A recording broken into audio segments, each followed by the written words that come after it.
Le pont Valentré, pont magique de l'époque du Moyen-Âge. Laure Courget, directrice du patrimoine à la ville de Cahors.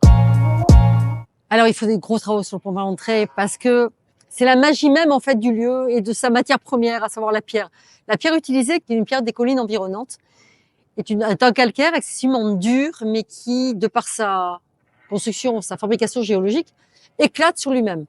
Donc, c'est une hyperfragmentation, élément par élément, qui se produit. Et là, à l'heure actuelle, les siècles passants, ça a été les mêmes désordres qui avaient été repérés au XVIIIe siècle et qui entraînent les grands travaux de restauration du XIXe, qui va connaître son équivalent maintenant au XXIe siècle. Jusqu'en 2031, le pont Valentré va être entièrement restauré, repris et conforté dans sa matière même. Oui, bien sûr, quand on le voit, il a l'air solide, d'abord parce que il est tellement un pont habituel, il fait partie de nous, en fait, ce pont, qu'on ne se penche pas complètement sur la façon dont il se déforme. Et c'est bien que de temps en temps, on voit bien qu'une pierre éclate un peu, qu'il y a des bouts de cailloux qui tombent, mais on n'arrive pas à réaliser à quel point tout peut tomber en cailloux dès l'instant où un élément est sorti de l'ensemble.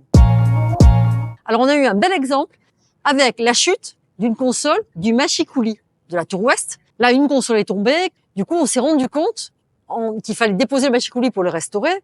Et en fait, à ce moment-là, on s'est rendu compte qu'en fait, il y a eu 6 énormes sacs remplis complètement de cailloux de tailles différentes, qui étaient la totalité des grosses pierres qui formaient l'élément lui-même. Et là, la prise de conscience a été un peu brutale. C'est-à-dire que tout d'un coup, on s'est retrouvé face à la réalité, à savoir que on ne pouvait pas juste remplacer quelques pierres qui menaçaient. C'était beaucoup plus structurel que ça et que chaque pierre était liée les unes aux autres et que c'était du confortement des maçonneries et une intervention beaucoup plus lourde qui était engagée et qui va durer globalement 5 à 6 ans de chantier en continu. Alors, on a une enveloppe globale d'estimation à 7 millions d'euros qui nous a amené en effet à se rapprocher de la Fondation du patrimoine pour nous accompagner dans des collectes de fonds, pour nous accompagner sur ce grand chantier qui nous a permis aussi, grâce à leur soutien, de pouvoir être retenu comme le monument d'Occitanie dans le cadre de la mission Berne pour le loto de septembre. Donc ça, c'est important. La mobilisation de la mission Berne et puis aussi, c'est la mobilisation de tout un chacun.